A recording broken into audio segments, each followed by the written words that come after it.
Hey, what's up guys? In this video we're reviewing these, the Asics Trabuco Max.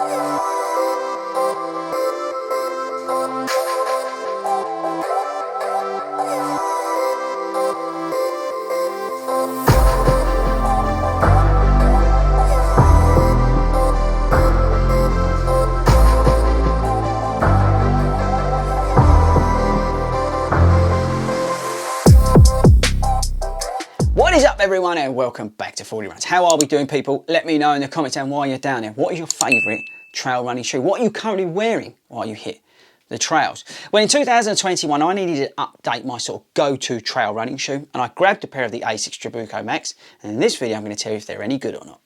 Right people, so here is the Trabuco Max. Have you got this shoe? Let me know in the comments. Are you looking at this shoe?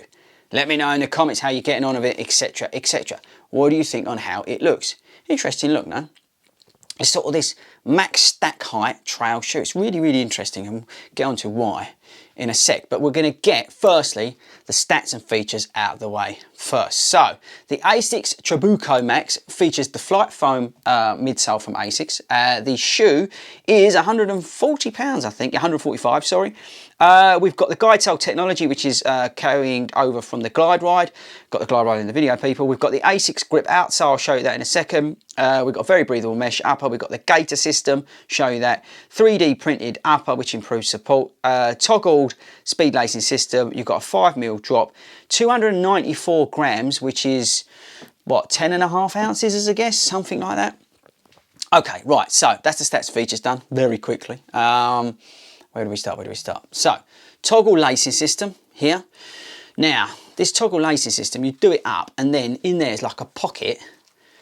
Hopefully in the video, I can't remember if I put it in the B-roll or not. You stick it in there. So that then goes in there, then in there like that. Now, I have not, and I've seen other reviews, before I bought this shoe, I checked other reviews. I've not had an issue with that falling out yet. But I know some of the other videos that were out there when I was looking at the shoe said that fell out, but I've not had that issue. So just as a heads up. But that does seem to tighten down. I've not had any issues, again, with that loosening either, which has been a positive as well. Here's the gaiter clips on there, so you can attach your gaiter if you want.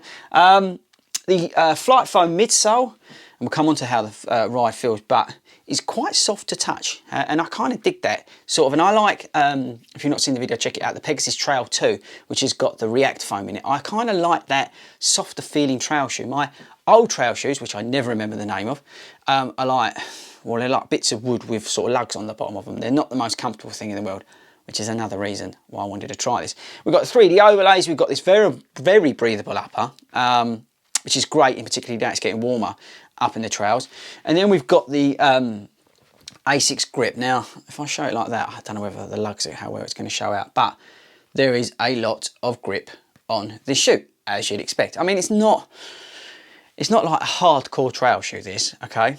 And just to give you some background, I wouldn't class myself as a avid trail runner. I go from road to trail and then back again, and I go up there as much as I can, and I just enjoy myself. I'm not one of these hardcore ninjas that do a lot of trail running, right? So I needed something that would be able to offer me a decent transition from road to trail, but when I'm up there, loads of grip, loads of breathability, and quite fun to run in. So that's my sort of basis for a trail shoe.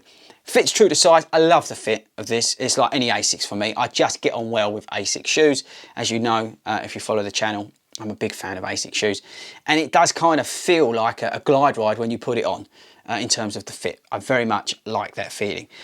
What else in terms of stats, features and all that sort of stuff? That's probably about it actually. Let's get on to how it performed and how it actually feels. Right, okay, so in terms of performance, what really surprised me was how well this did on the road, how quick I felt on the road. We did one, and that run that I showed you in the B-roll, on the way back we had it's about a 2-mile section on the road, and on the way back we really picked it up, and this thing was cracking on. Yes, it was snowy and all that sort of stuff, but this really picked up and it felt great on the roads. It really felt great on the roads. The Flight Foam midsole was just, yeah, it was just kicking along. Soft, but you know, enough, not too soft. It was, yeah, it was great. And you know, you didn't feel like you had these massive lugs underneath your foot. It's not as quick as a Catamount for Brooks or something like that, but yeah, it was surprising how quick it felt. It didn't feel big, cumbersome like a trail shoe on roads, because sometimes they can feel like you've got tanks on your feet. This didn't. This surprised me a lot on how good it felt on the roads. In the trails, it was awesome. It really was. I was able to bob and weave, get around, no problems with slipping, loads of grip. Yeah, great. And also, it might sound silly, but I kind of like the extra clearance. So when you was going through those really big, thick bits of mud, I had a little bit extra clearance, so I wasn't just going straight into the mud with my foot. The only thing I would say about the upper, which is super breathable and will be great up there in the summer, but I did feel like it was letting more in than some of the other trail shoes I've had in the past. It was, yeah, there was a lot of water going in there.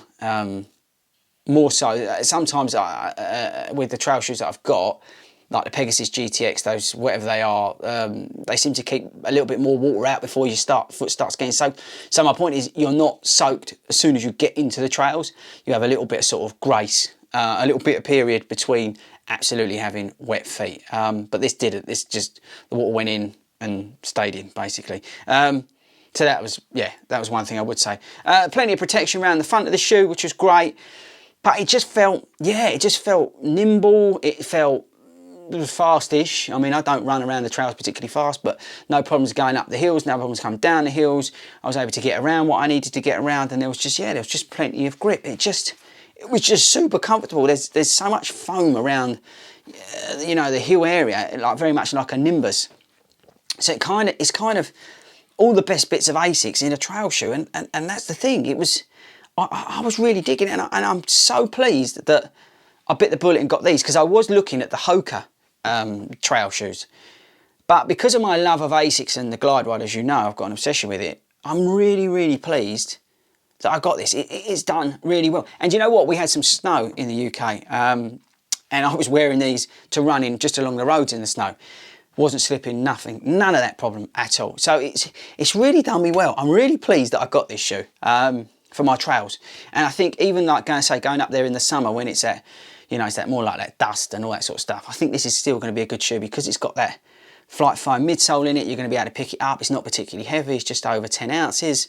The upper's nice and breathable. And yeah, I'm really looking forward to getting back up the trails in the summer as well. So there you go, guys. If you're looking for a sort of everyday runner, you know, a normal person trail shoe, so not one of these hardcore, you know, Salomon shoes which are awesome, or the Innovate stuff which are amazing for those hardcore trails, then I would have a look at this. I'm really getting on with this, and I say it's £145, which I appreciate is a lot of money, but I think it's money well spent.